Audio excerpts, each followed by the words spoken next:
Good morning student. आज आपण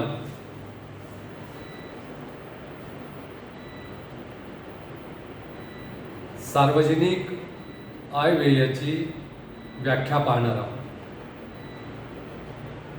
या पूर्वीच्या तासाला आपण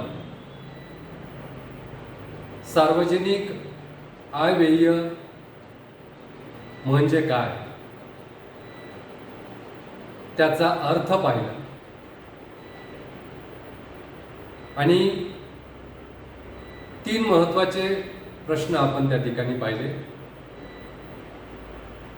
पहिला प्रश्न होता की सार्वजनिक आयव्ययाचा अर्थ काय आहे, सार्वजनिक आयव्यय म्हणजे काय. त्यानंतर या सार्वजनिक आयव्ययाला महत्त्व का प्राप्त होत आहे त्याचं उत्तर पाहिलं. त्यानंतर आपण सार्वजनिक आयव्यय हा अर्थशास्त्रामध्ये एक स्वतंत्र असा विषय म्हणून का अभ्यासला जातो, या 3 प्रश्नांची उत्तरं आपण मागच्या तासाला चर्चा केलेली आहे. तर पब्लिक फिनान्स याला आपण मराठीमध्ये राजस्व असं सुद्धा म्हणतो किंवा सार्वजनिक वित्त असं म्हणतो. पब्लिक फिनान्सलाच मराठीमध्ये सार्वजनिक आयव्यय असे म्हणतात. तर पब्लिकचा अर्थ लोक, परंतु या ठिकाणी पब्लिक या शब्दाचा अर्थ थोडा व्यापक घेतलेला आहे. ते म्हणजे पब्लिक म्हणजे लोकांचं प्रतिनिधित्व करणारं सरकार, असा अर्थ या ठिकाणी पब्लिक या शब्दाचा घेतलेला आहे. आणि फिनान्स या शब्दाचा अर्थ आहे वित्त व्यवहार. यालाच फिनान्सला जमा खर्च असे देखील मानतात. म्हणजे याचा अर्थ पब्लिक फिनान्स या कोअर कोर्समध्ये, पब्लिक फिनान्स या विषयामध्ये आपल्याला सरकारच्या विविध वित्तीय व्यवहारांचा अभ्यास करावायचा. आता सरकारच्या विविध वित्तीय व्यवहारांचा अभ्यास करीत असताना त्याचे 2 भाग आहेत. एक म्हणजे सरकारचं उत्पन्न आणि दुसरा म्हणजे सरकारचा खर्च. मग उत्पन्नाचा अभ्यास करीत असताना सरकारच्या उत्पन्नासोबतच सरकारचं उत्पन्न, सरकारला उत्पन्न मिळवून देणाऱ्या स्त्रोतांचा म्हणजे साधनांचा सुद्धा अभ्यास करावा. आणि दुसऱ्या बाजूला सरकारच्या खर्चाचा अभ्यास करीत असताना सरकारचा विविध बाबीवर होणारा खर्च अभ्यासला जातो. आणि या खर्चाचा अभ्यास करीत असतानाच या खर्चाचे जे परिणाम होतात त्या परिणामांचा सुद्धा अभ्यास आपल्याला या सार्वजनिक आयव्ययामध्ये करावा लागतो. आता आपण अर्थ पाहिला होता की सार्वजनिक आयव्यय म्हणजे काय, पब्लिक फिनान्स म्हणजे काय. तर सार्वजनिक आयव्यय म्हणजे सरकारी उत्पन्न व खर्चाचा अभ्यास होय. आणि दुसरा प्रश्न होता की सार्वजनिक आयव्ययाचं महत्त्व का वाढत आहे. तर सार्वजनिक आयव्ययाचं महत्त्व वाढत आहे कारण सार्वजनिक आयव्यय हा व्यापक प्रमाणावर असतो. आणि हा व्यापक प्रमाणावर असल्यामुळे विविध बाबीवर सरकारचा खर्च होत असतो. विविध मार्गापासून सरकारला उत्पन्न मिळत असते आणि त्याचे अर्थव्यवस्थेवर आणि लोकांच्या जीवनमानावर परिणाम होत असतात. कारण सरकारची जबाबदारी ही दिवसेंदिवस वाढत आहे आणि सरकारला जनकल्याणाचं उद्दिष्ट साध्य करण्यासाठी सातत्याने प्रयत्न करावे लागतात. आणि जनकल्याणाचे उद्दिष्ट साध्य करीत असताना सरकारला रस्ते निर्मितीवर खर्च करावा लागतो, रेल्वे निर्मितीवर खर्च करावा लागतो, ऊर्जा निर्मितीवर खर्च करावा लागतो. त्याचप्रमाणे अनेक सामाजिक सुविधा सरकारला निर्माण करून द्याव्या लागतात. एवढंच करून सरकारचं कार्य, एवढ्यापुरतंच सरकारचं कार्य मर्यादित राहत नाही, तर सरकारला अनेक सामाजिक सुरक्षिततेच्या योजना राबवाव्या लागतात. या बाबीवर सरकारला प्रचंड प्रमाणात खर्च करावा लागतो. आणि एवढंच नाही तर सरकारच्या खर्चामध्ये सातत्याने वाढ होत आहे. सरकारचा खर्च हा दिवसेंदिवस वाढत आहे. त्यामुळे सरकारला उत्पन्न देखील वाढवावं लागतं आणि सरकारला उत्पन्न मिळवून देणाऱ्या साधनांचा सुद्धा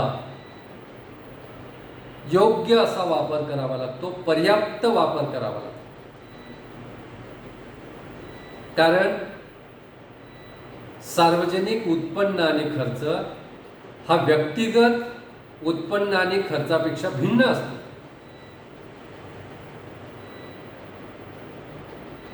कारण या उत्पन्न आणि खर्चाचे म्हणजे सार्वजनिक उत्पन्न आणि खर्चाचे देशाच्या अर्थव्यवस्थेवर परिणाम होतात. देशातील लोकांच्या जीवनमानावर त्याचे परिणाम होत असतात. म्हणून सरकारच्या या सार्वजनिक उत्पन्न आणि खर्चाचं महत्त्व दिवसेंदिवस वाढत. आणि एवढंच नाही तर सरकारी उत्पन्न आणि खर्च हा बहुव्यापक असतो. सरकारचं उत्पन्न आणि खर्च हा बहुव्यापक असल्यामुळे त्याला महत्त्व प्राप्त होत आहे. आणि त्यामुळेच सार्वजनिक आयव्ययाचा आपल्याला स्वतंत्र एक महत्त्वपूर्ण शाखा म्हणून अभ्यास करावा लागतो. अशा रीतीनं मागच्या तासामध्ये आपण त्या ठिकाणी सार्वजनिक आयव्ययाचा अर्थ, सार्वजनिक आयव्ययाचं महत्त्व आणि सार्वजनिक आयव्ययाचा स्वतंत्र अभ्यास का केला जातो याविषयी सविस्तर चर्चा केली होती. आजच्या या तासामध्ये आपण सार्वजनिक आयव्ययाचा अर्थ नीट समजावून घेण्यासाठी सार्वजनिक आयव्ययाच्या प्रमुख अर्थशास्त्रज्ञांनी ज्या व्याख्या दिलेल्या आहेत त्या व्याख्या पाहणार आहोत. कारण सार्वजनिक आयव्ययाचा अर्थ नीट समजावून घेण्यासाठी सार्वजनिक आयव्ययाच्या तज्ज्ञांनी ज्या व्याख्या दिलेल्या आहेत त्या व्याख्या समजावून घेणं आपल्याला उद्बोधक ठरेल. त्या व्याख्या अभ्यासल्यानंतर आपल्याला सार्वजनिक आयव्यय म्हणजे नेमकं काय हे आपल्याला लक्षात येईल. म्हणून या ठिकाणी आपण येणाऱ्या काही तासांमध्ये सार्वजनिक आयव्ययाच्या प्रमुख अर्थशास्त्रज्ञांनी ज्या व्याख्या दिलेल्या आहेत त्या व्याख्या अभ्यासण्याचा प्रयत्न करूया. तर आजच्या तासामध्ये आपण सार्वजनिक आयव्ययाची व्याख्या पाहत असताना डॉक्टर हग डॉल्टन यांची व्याख्या पाहणार आहोत. आणि यांची व्याख्या पाहिल्यानंतर त्यांच्या व्याख्येची वैशिष्ट्य समजावून घेणार आहोत, जेणेकरून आपल्याला सार्वजनिक आयव्यय म्हणजे काय हे नीट लक्षात येईल. तर डॉक्टर डॉल्टन यांनी 1922 मध्ये एक पुस्तक लिहिलं. त्या पुस्तकाचं नाव आहे प्रिन्सिपल्स ऑफ पब्लिक फिनान्स, म्हणजे सार्वजनिक वित्ताची मूलतत्वे किंवा सार्वजनिक वित्ताची तत्वे. प्रिन्सिपल्स ऑफ पब्लिक फिनान्स नावाचं पुस्तक डॉक्टर डॉल्टन यांनी 1922 मध्ये लिहिलं. आणि या पुस्तकामध्ये प्रिन्सिपल्स ऑफ पब्लिक फिनान्स या पुस्तकामध्ये डॉक्टर डॉल्टन यांनी त्यांची सार्वजनिक आयव्ययाची व्याख्या दिली. त्यांनी व्याख्या देताना असं म्हटलेलं आहे की सार्वजनिक आयव्यय हा अर्थशास्त्र व राज्यशास्त्र या दोघांच्या सीमारेषेवरील अनेक विषयांपैकी एक आहे. सार्वजनिक आयव्यय हा अर्थशास्त्र व राज्यशास्त्र या दोहोंच्या सीमारेषेवरील अनेक विषयांपैकी एक आहे. तो सरकारी उत्पन्न व खर्च तसेच या दोहोतील परस्पर समायोजन यांच्याशी संबंधित आहे. हा डॉक्टर डॉल्टन यांनी सार्वजनिक आयव्ययाची जी व्याख्या केलेली आहे ती व्याख्या अशा पद्धतीने केलेली आहे की सार्वजनिक आयव्यय हा अर्थशास्त्र व राज्यशास्त्र या दोहोंच्या सीमारेषेवरील अनेक विषयांपैकी एक विषय आहे. तो सरकारी उत्पन्न व खर्च तसेच या दोहोतील परस्पर समायोजन यांच्याशी संबंधित आहे, अशी व्याख्या डॉक्टर डॉल्टन यांनी सार्वजनिक आयव्ययाची केलेली आहे, पब्लिक फायनान्सची केलेली आहे. आता सार्वजनिक आयव्यय हा अर्थशास्त्र व राज्यशास्त्र या दोहोंच्या सीमारेषेवरील अनेक विषयांपैकी एक आहे. तो सरकारी उत्पन्न व खर्च तसेच या दोहोतील परस्पर समायोजन यांच्याशी संबंधित आहे, अशी सार्वजनिक आयव्ययाची व्याख्या डॉक्टर डॉल्टन यांनी दिली. तर ही सार्वजनिक आयव्ययाची व्याख्या नीट समजावून घेण्यासाठी आपण डॉक्टर डॉल्टन यांनी दिलेल्या व्याख्येची एक 5 वैशिष्ट्ये पाहूया. या व्याख्येमध्ये आपल्याला ही 5 वैशिष्ट्ये दिसून येतात. एक म्हणजे पहिलं वैशिष्ट्य आहे या व्याख्येचं सीमारेषा. म्हणजे डॉक्टर डॉल्टन यांनी सांगितलं की सार्वजनिक आयव्यय हा विषय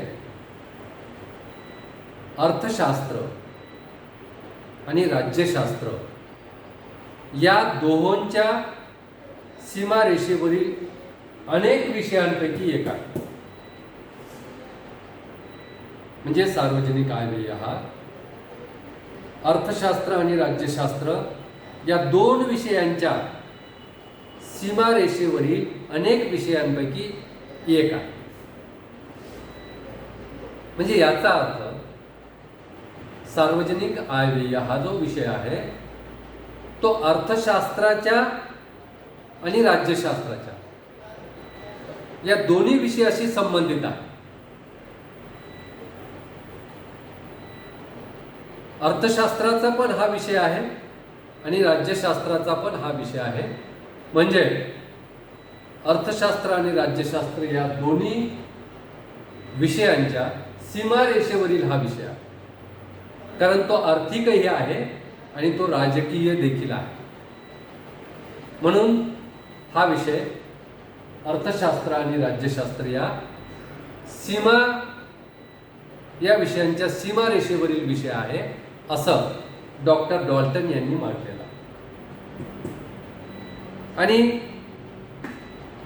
दुसरं या व्याख्येचं वैशिष्ट्य असं आहे की डॉक्टर डॉल्टन यांनी असं सांगितलं की सरकारी उत्पन्न आणि खर्च व त्यांचे परस्पर समायोजन, म्हणजेच या ठिकाणी सरकार हा शब्द डॉक्टर डॉल्टन यांच्या व्याख्येमध्ये सरकार हा शब्द डॉक्टर डॉल्टन यांनी वापरलेला आहे.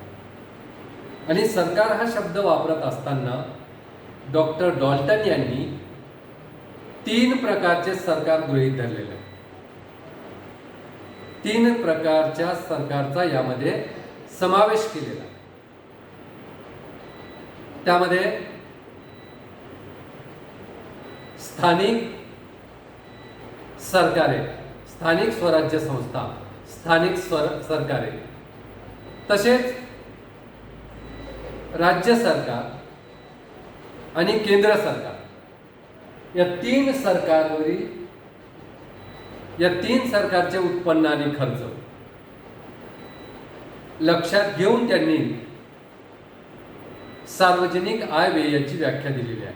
म्हणजे या ठिकाणी सरकार महत्त्वाचे आहेत आणि ते 3ही प्रकारचे सरकार, 3ही स्तरावरील सरकार, स्थानिक स्वराज्य संस्था, राज्य सरकार म्हणजे स्थानिक सरकारे, राज्य पातळीवरील सरकारे आणि केंद्र सरकार, हे 3ही सरकार या ठिकाणी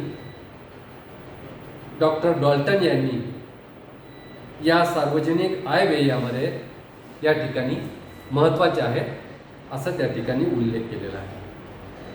आणि तिसरं जे वैशिष्ट्य आहे डॉक्टर डॉल्टन यांच्या व्याख्येचं ते म्हणजे उत्पन्न. सरकारचे उत्पन्न, सरकारला विविध मार्गापासून जे उत्पन्न मिळते त्या संपूर्ण उत्पन्नाचा अभ्यास सार्वजनिक आय व्ययामध्ये केला जातो. म्हणून त्या ठिकाणी सार्वजनिक आय व्ययामध्ये 3ही प्रकारच्या सरकारला जे उत्पन्न मिळतं, जे विविध मार्गाने उत्पन्न मिळतं, त्या उत्पन्नाचा अभ्यास आपल्याला या सार्वजनिक आय व्ययामध्ये करावा लागतो.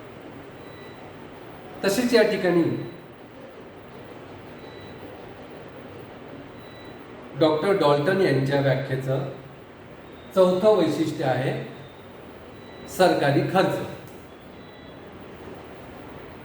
मग सरकारी खर्च यामध्ये केंद्र सरकारचा विविध बाबीवर होणारा खर्च, राज्य सरकारचा विविध बाबीवर होणारा खर्च आणि स्थानिक स्वराज्य संस्थांचा विविध बाबीवर होणारा खर्च, या 3ही सरकारचा खर्च आपल्याला सार्वजनिक आय व्ययामध्ये अभ्यासावा लागतो. तर अशा पद्धतीनं सार्वजनिक आय व्ययामध्ये आपल्याला सरकारच्या खर्चाचा अभ्यास करावा लागतो. आणि त्यानंतर 5वं जे वैशिष्ट्य आहे या व्याख्येचं ते म्हणजे समायोजन.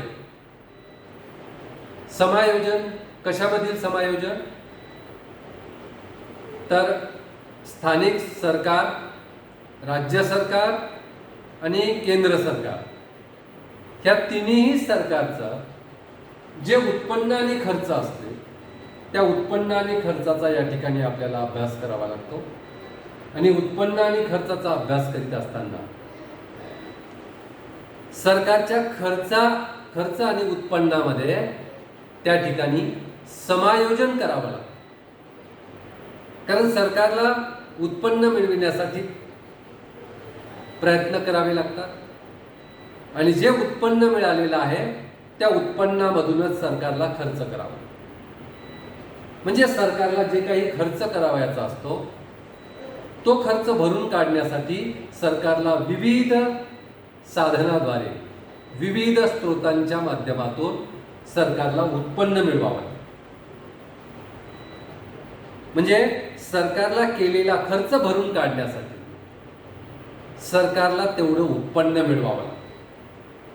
म्हणजे सरकारी खर्च आणि सरकारी उत्पन्न यामध्ये त्यांना मेळ घालावा लागतो, त्यांना समायोजन करावं लागतं, त्यांना ॲडजस्टमेंट करावी लागते.